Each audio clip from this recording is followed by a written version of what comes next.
खाया।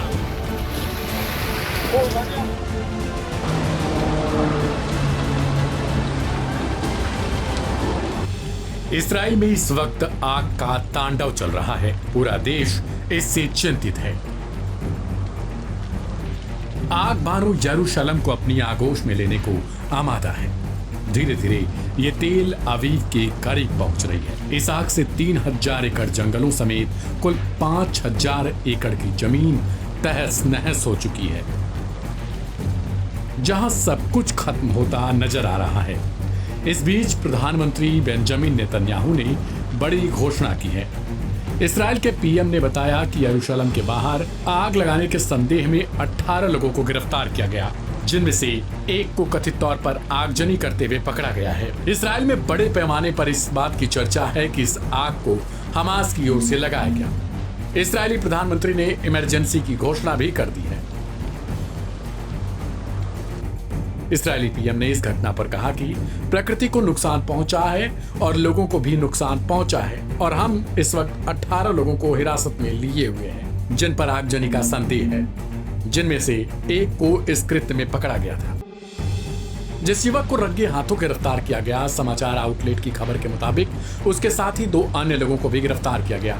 उन पर आग लगाने या उसे बढ़ाने का संदेह है। रंगे हाथों पकड़े जाने वाले युवक के पास से लाइटर के साथ कई अन्य सामग्री भी बरामद की गई। इधर इसराइल की इस आग पर पूरा सोशल मीडिया पटा पड़ा है। लोग पूछ रहे हैं कि क्या गाजा वालों की हाय इसराइल में लग गई। भयंकर आग और ज्यादा विकराल रूप लेती नजर आ रही है। चारों तरफ चीख पुकार है। यह मंजर ना ही बमबारी के बाद हुआ और ना ही किसी मिसाइल अटैक से, बल्कि जितनी हानि मिसाइल या मानव निर्मित हथियारों से नहीं हो सकती, उससे भी बड़े पैमानों पर इसराइल का यरूशलेम जल रहा है। आमतौर पर गाजा में ही ऐसा मंजर देखने को मिलता है। तापमान में दिन पर दिन बढ़ोतरी हो रही है।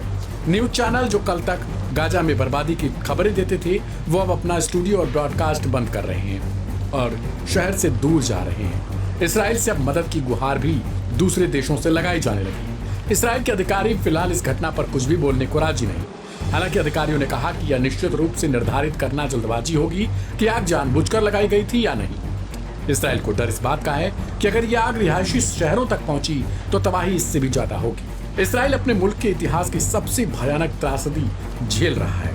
एक्सपर्ट मानते हैं कि तकनीकी तौर पर काफी स्ट्रांग माने जाने वाला इसराइल, जिसने गाजा में 19 महीने से अपनी आक्रामकता जारी रखी, उसे फिलहाल आग बुझाने के लिए दूसरे देशों का मुंह देखना पड़ रहा है। इसराइल में अफरा तफरी और खौफ का माहौल है। आग पर काबू पाने के लिए इंटरनेशनल सतह पर मदद की अपील की गई, जो कि इसराइल की तारीख की सबसे बड़ी आग है। लोग अपनी कारों को छोड़कर आग की लपटों से दूर भागते हुए देखे गए। इसराइली मीडिया के मुताबिक 160 से ज्यादा बचाव और फायर फाइटर्स इस आग को बुझाने की कोशिश कर रहे हैं, लेकिन आग है कि मानती ही नहीं है। फिलहाल आपको बता दें कि इस आग को लेकर हमास की तरफ से टेलीग्राम पर एक मैसेज जारी किया गया, जिसमें यह कहा गया कि जो जिसको जला सकता है, जितना जला सकता है, सब जला दो। इसके बाद इसराइल में इस बात की चर्चा तेज हो गई है क्या इस आग को हमास ने फैलाया था। इस रिपोर्ट पर आपकी क्या राय है, उसे कमेंट बॉक्स में लिखें।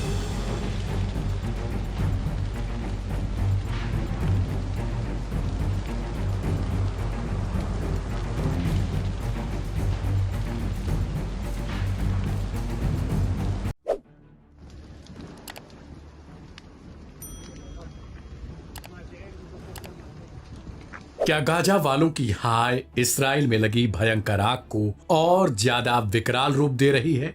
चारों तरफ चीख पुकार है। जितनी हानि मिसाइल या मानव निर्मित हथियारों से नहीं हो सकती, उससे भी ज्यादा बड़े पैमाने पर इसराइल का यरूशलेम धधक रहा है, खौल रहा है।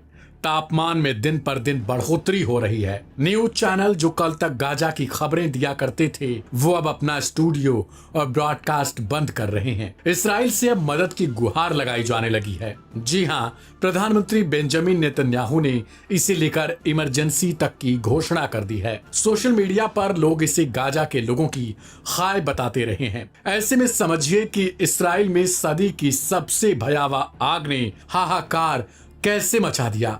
जंगल की लपटें यरूशलेम और तेल अवीव को काले धुएं में ढक रही हैं। इस्राएल जहां इस समय हर दिशा में सिर्फ आग ही आग दिखाई दे रही है, जंगलों में लगी लपटें आसमान छूने को आमादा हैं और तेज हवाएं इस आग को और विकराल रूप दे रही हैं। तेल अवीव को यरूशलेम से जोड़ने वाला मुख्य हाईवे पूरी तरीके से बंद कर दिया गया। आग की भयावहता का अंदाजा इसी से लगाया जा सकता है।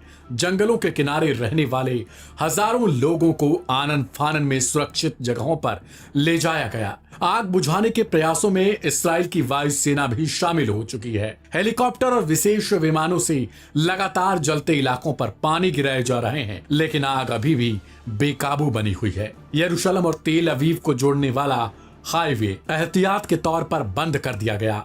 रिहायशी इलाकों को खाली कराया गया और सेना के हेलीकॉप्टर लगातार पानी गिरा रहे हैं। आग अब खेतों और ग्रामीण इलाकों की ओर बढ़ चली है, जिससे फसलों को भारी तौर पर नुकसान की आशंका है। देश के प्रमुख टीवी चैनल 12 को शहर से बाहर स्थित अपने स्टूडियो से प्रसारण रोकना पड़ा। इतना ही नहीं, इस्राएल का 77वां स्वतंत्रता दिवस भी इस आग की चपेट में आ गया। राष्ट्रव्यापी समारोह को रद्द कर दिया गया और टेलीविजन पर सिर्फ एक रिकॉर्डेड कार्यक्रम दिखाया गया। इस्राएल की आग बुझाने के लिए France, Romania, Croatia, Italy, Greece, Ukraine और स्पेन समेत कई मुल्क हेलीकॉप्टर और दीगर मदद भेज रहे हैं। इस्राएल अपने मुल्क के इतिहास की सबसे भयानक तबाही को अपनी आंखों से देख रहा है। एक्सपर्ट्स मानते हैं कि तकनीकी तौर पर काफी स्ट्रांग माने जाने वाला इस्राएल, जिसने गाजा में 18 महीने से ज्यादा समय तक अपनी आक्रामकता जारी रखी, उसे फिलहाल आग बुझाने के लिए दूसरे देशों का मुंह देखना पड़ रहा है। फिलहाल इस्राएल में अफरा तफरी का खौफ भरा माहौल है। प्रधानमंत्री बेंजामिन नेतन्याहू देशों से गुहार लगा रहे हैं कि उनके देश में लगी इस आग को बुझाने के लिए मदद दी जाए। इस्राएल ने आग पर काबू पाने के लिए इंटरनेशनल सतह पर मदद की अपील की, क्योंकि वे इस्राएल की तारीख की सबसे बड़ी आग को झेल रहे हैं। लोग अपनी कारों को छोड़कर आग की लपटों से दूर भागते नजर आए। इस्राएली मीडिया के मुताबिक 160 से ज्यादा बचाव और फायर फाइटर्स इस आग को बुझाने की कोशिश कर रहे हैं, लेकिन आग है कि फैलती ही जा रही है यरूशलेम की तरफ। तेज हवाएं इस आग का साथ दे रही हैं और आग यरूशलेम की तरफ तेजी से बढ़ रही है, मानो पूरे इस्राएल को अपनी आगोश में लेने के लिए तैयार हो चुकी है। फिलहाल जो लोग गाजा की तबाही का इसे बदला करार दे रहे हैं, उन पर आपकी क्या प्रतिक्रिया है, कमेंट में जरूर लिखिएगा।